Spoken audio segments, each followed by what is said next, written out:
Jannik Sinner is playing a version of tennis that breaks assumptions, not through flair or chaos, but through control so complete it changes how matches, seasons, and pressure itself behave. When there's nothing to lose, put the Australian Open final on and just watch the flow of the match. Jannik Sinner is playing Alexander Zverev, a player known for holding serve and creating pressure over time. In a match like this, you usually settle in expecting a few tight service games, maybe a swing into momentum, at least one moment where things feel unstable. That moment never comes. Set after set goes by, and there is no pressure on Sinner's service games. Not once does Zverev get close enough to create a real opening. By the end of the match, the stat becomes impossible to ignore. Across a full Grand Slam final, Sinner faces 0 breakpoints. That is not normal at this level. 5-set finals usually expose small cracks. Timing slips. One loose game changes the tone. Here, games move forward cleanly. The score never feels fragile. Nothing turns chaotic. What stands out is how simple it all looks. No visible strain. No need to raise pace. No rush to finish points early. Just depth, balance, and steady decisions, repeated again and again. Zverev plays solid tennis, but the match never shifts in his direction. That is where the match starts to say something bigger. You're not watching power decide the outcome. You are watching control remove pressure before it can even form. Stats you don't usually see. After watching that final, you probably start wondering if it really was that dominant.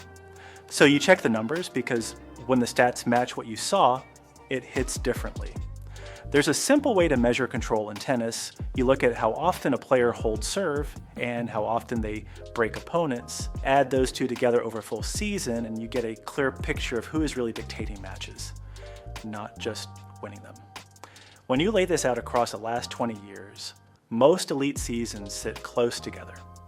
Even players having great years usually land in the same general range. Strong, impressive, but familiar. Then there's another tier. That space is small and almost no one stays there for long. That's where the legends live. For years, the same names kept showing up in that top section, season after season, because their control didn't fade when conditions changed. Now look at the last 2 seasons. Sinner shows up there twice, not near the edge, inside it. He recorded the second and third most dominant seasons ever by this measure, and he did it while still growing into his physical prime. That alone should make you pause. He held serve more than 90% of the time while breaking opponents over 30%. Players almost never manage both. Most trade one for the other.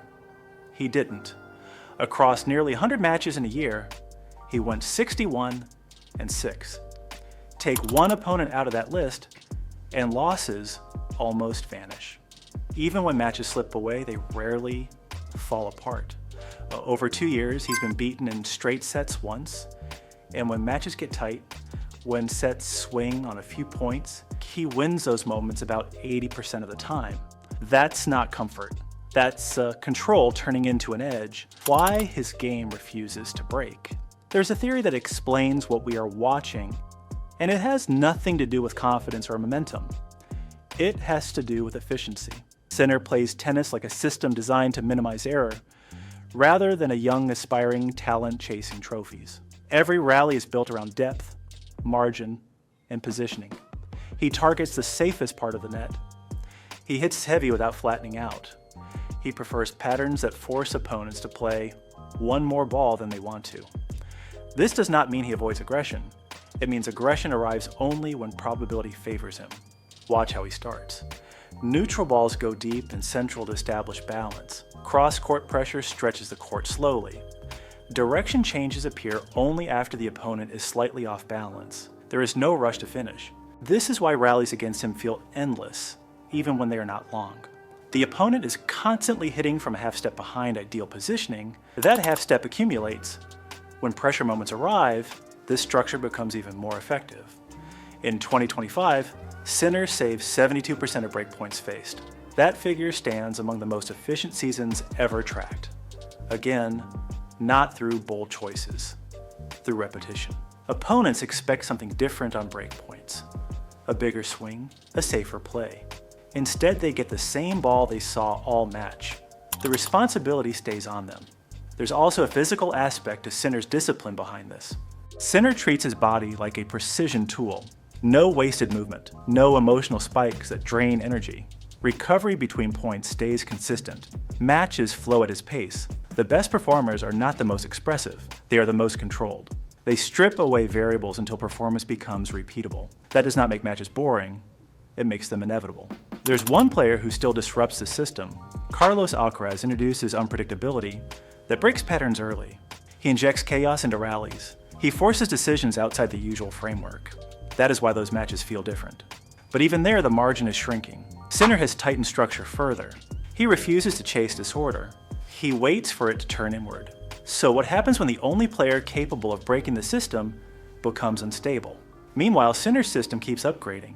In 2025, he did not just protect his own games, he became harder to break than almost anyone on tour. The numbers support it.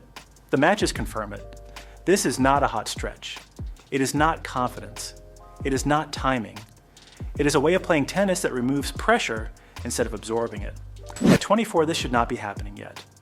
Players usually reach this level of control after years of trial and error. Sinner arrived early, and if this structure holds, the rest of the tour is not chasing a peak. They are chasing a baseline that keeps getting higher. Era of control.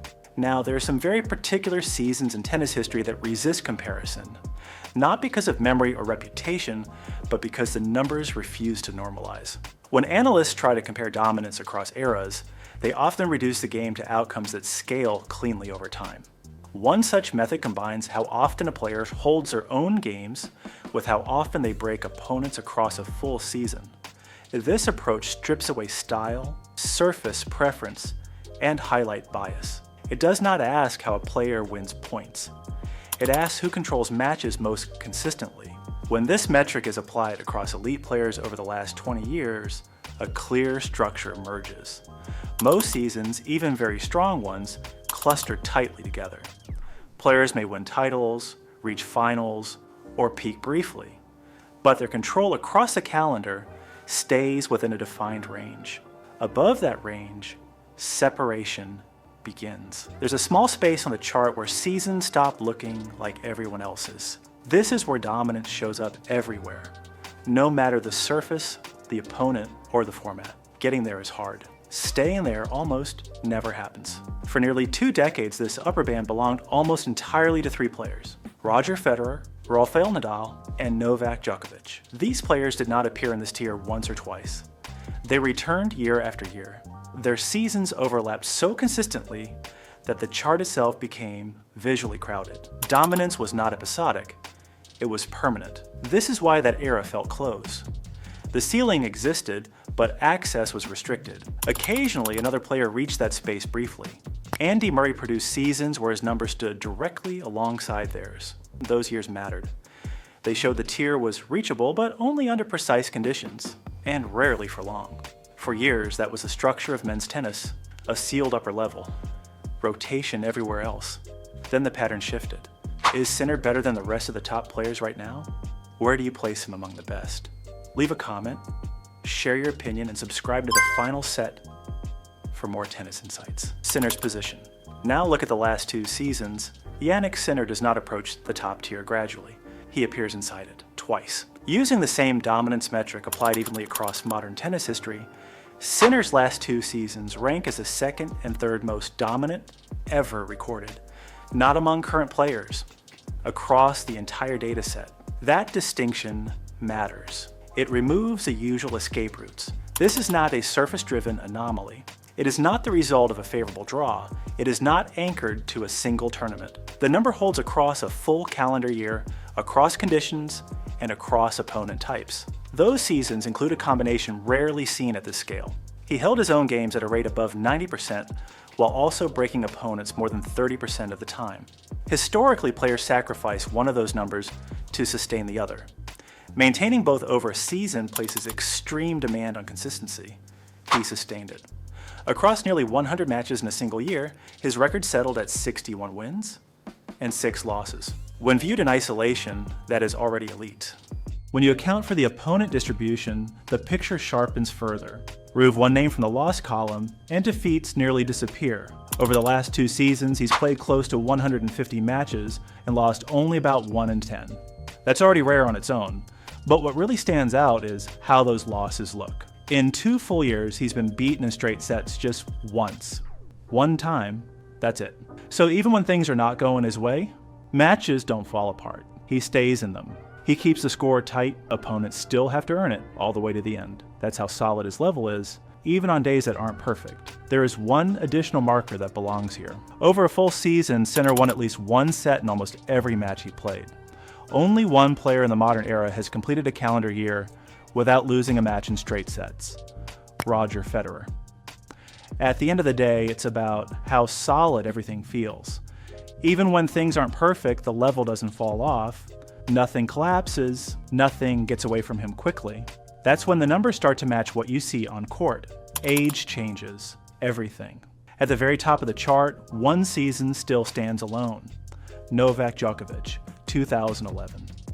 That year became the reference point for sustained dominance. For more than a decade, no other season demanded a serious comparison. Not because it was endlessly praised, but because it resisted being matched, till now. Jannik Sinner's last 2 seasons sit directly beneath that benchmark. Not equal, not overlapping, but close enough that the distance itself carries meaning. This is where age reshapes how the number should be understood. Djokovic was 24 in 2011. That season was not the end of a rise. It was the beginning of something stable and repeatable. What followed was not a brief peak, but years of control built on that foundation. Sinner's 24 now. He's not adjusting for decline. He's not stretching relevance. He's not relying on experience to mask physical loss. He's arriving early with space to grow rather than ground to defend. Historically, players reach this kind of clarity later. Games simplify after excess. Control follows trial and error. Most players arrive here after accumulation. Sinner reached it first. That matters because dominance rooted in repeatable decisions tends to last longer than dominance built on speed or force. The chart reflects that reality. It rewards seasons where control holds regardless of surface, opponent, or moment. This does not promise anything. Tennis never does, but it shifts the lens. The question is no longer whether Sinner belongs in the conversation. The numbers already settled that. The question is how long the rest of the field has to adjust before this placement stops feeling new and starts feeling normal. If you like this kind of breakdown, where we look at why matches turn the way they do, you'll find plenty more on the final set, focusing on the moments and patterns that quietly decide who wins.